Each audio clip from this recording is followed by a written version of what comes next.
তো আসসালামু আলাইকুম। এসএসসি 25 ব্যাচে সেন্ট জোসেফে ভর্তি ইচ্ছুক পরীক্ষার্থী, তোমাদের কয়েকদিন পরে তোমাদের হচ্ছে সেন্ট জোসেফে ভর্তি পরীক্ষা। এবং তোমরা হচ্ছে অনেকে জানতে চাচ্ছ সেন্ট জোসেফের ভর্তি পরীক্ষার যে ভাইভাটা আছে সেই ভাইভার প্রসেসটা কি। তো আমি মূলত একটা short video and informal video এখানে বানাচ্ছি, আমার এক্সপিরিয়েন্স শেয়ার করবো এবং তোমাদেরকে কিছু গাইডলাইন দেওয়ার চেষ্টা করবো। সো ভাইভার ক্ষেত্রে তোমাদের ভাইভাটা হবে হচ্ছে তোমাদের রিটেন পরীক্ষার মাঝখানে। তো এই ভাইভা পরীক্ষার জন্য তোমাদেরকে রিটেন পরীক্ষার মাঝে কল করা হবে। তো সবার ফার্স্টে তোমাদের মধ্যে যে প্রশ্নটা আসে সেটা হচ্ছে ভাই ড্রেস আপটা কেমন থাকবে। তো ড্রেস আপ নিয়ে যদি আমি একটু কথা বলি তাহলে আমি বলবো যে তোমরা একবারে কোনো আহামরি কিছু পরে যাও না। আমি অনেকে দেখছি সুটেড বুটেড হয়ে যায়, এই জিনিসটা রিকমেন্ডেড না। তুমি নর্মাল যেভাবে তুমি যদি পোলো টি শার্ট, কলার টি শার্ট এবং হাফ স্লিভ টি শার্ট বা শার্ট এই ধরনের টি শার্ট তুমি শার্ট পরে যেতে পারো। নর্মাল তুমি যেরকম প্যান্ট পরো সেরকম যেতে পারো, মানে ক্যাজুয়াল পরলে ক্যাজুয়াল, ফর্মাল পরলে ফর্মাল। সো আমার এখানে যেটা ড্রেস আপের রিকমেন্ডেশন সেটা হচ্ছে যে অবশ্যই চেষ্টা করবা যেই ড্রেসটাই পরো না কেন সেটার সাথে সামঞ্জস্যতা বজায় থাকে যেন।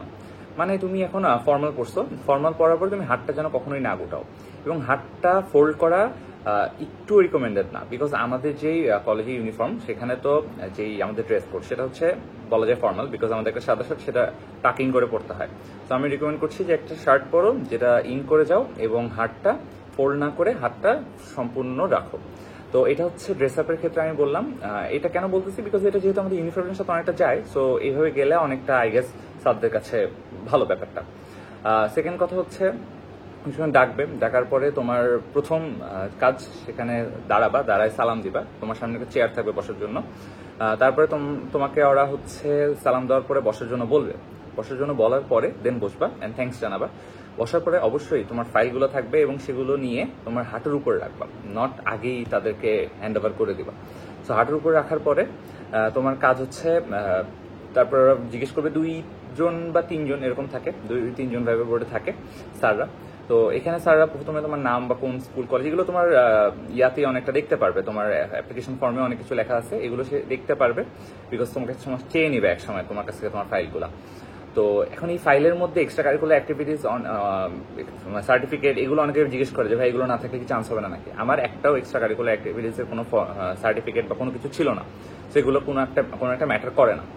সো এখানে আমাকে জিজ্ঞেস করছিল যে তোমার নাম কি, এইটা থেকে তোমার স্কুল মানে আইডিয়াল স্কুল কিনে জিজ্ঞেস করছিল। তারপর জিজ্ঞেস করছিল কয় ভাই বোন, বোন কোথায় কি করে, তার এখন কোথায় কি আছে।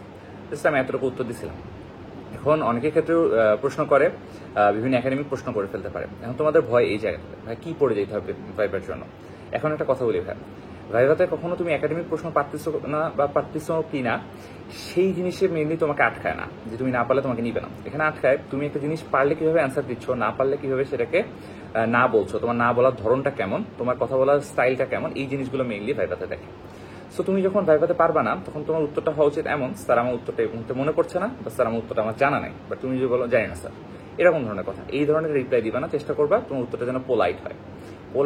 পোলাইটলি উত্তরটা দেওয়ার পরে তোমার এখানে আর আশা করি কোন ঝামেলা তোমার সাথে করবে না।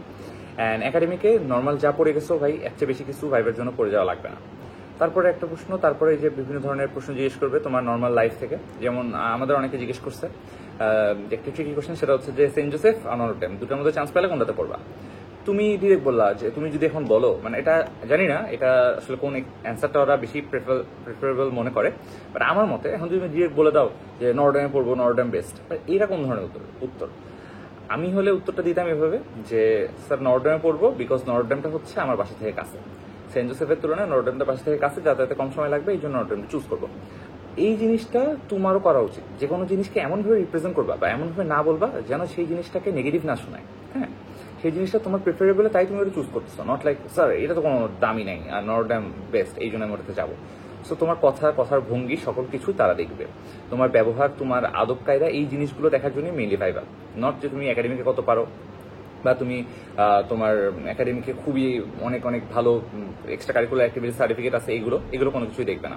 সো আমি যে ব্যাপারগুলো বললাম, তোমার পোলাইটনেস, তোমার কথা বলার ধরন, একটা নাকে কিভাবে না বলেও না বলা যায়, কথাটা বুঝছো আশা করি।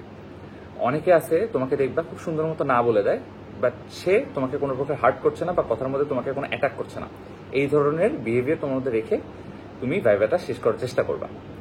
আর ভাইভা শেষে খুবই অল্প সময় একটা ভাইভা হবে, ভাইভা শেষে আবার পরীক্ষা দিবা, পরীক্ষায় মনোযোগ দিবা এবং ভাইভার টেনশনে তোমার রিটেন পরীক্ষাটা কোনোভাবেই খারাপ করবা না। জাস্ট একটা না একটা ভিডিও বানাইছি। এরপরে প্রশ্ন থাকলে সেগুলো কমেন্টে জানাবা, আর সেগুলো উত্তর দেওয়ার চেষ্টা করবো। সো ভালো মতো পরীক্ষা দাও, বেস্ট অফ লাক। আসসালামু আলাইকুম।